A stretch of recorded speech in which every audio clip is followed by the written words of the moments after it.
CBS reporter Weijia Jiang is live in Washington with the latest developments. Weijia?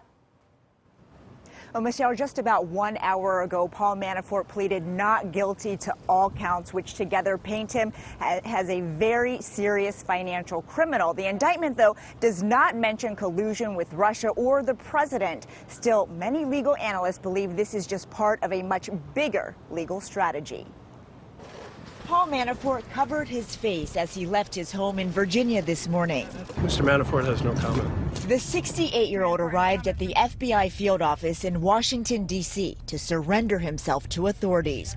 Manafort and his former business partner Rick Gates are facing 12 counts, including conspiracy against the United States, conspiracy to launder money, 7 counts of failure to file reports of foreign bank and financial accounts, being an unregistered agent of a foreign power, and making false statements.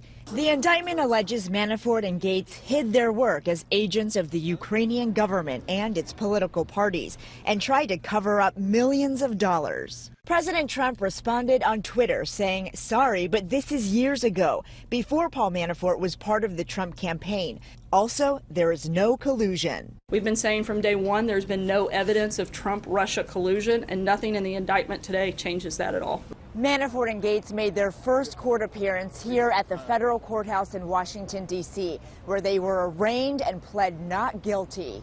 Special counsel Robert Mueller's office revealed Monday that George Papadopoulos, a foreign policy advisor to President Trump during the campaign, pled guilty to making false statements to the FBI. The Washington Post reported in August that Papadopoulos sent an email to Trump campaign officials in March 2016, offering to set up a meeting with Russian leadership, including President Putin.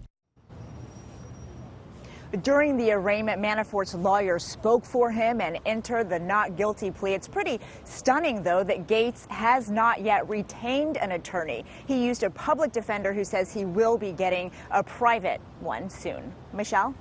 Weijia, Papadopoulos admitted he lied to the FBI. What do we know about that? Yeah, Papadopoulos admitted that he lied about his dealings with several Russians who allegedly provided him dirt about the president's political rival Hillary Clinton. The fact that he pleaded guilty is a strong suggestion that he's probably working with investigators. Weijia Jiang live in Washington, D.C. Thank you.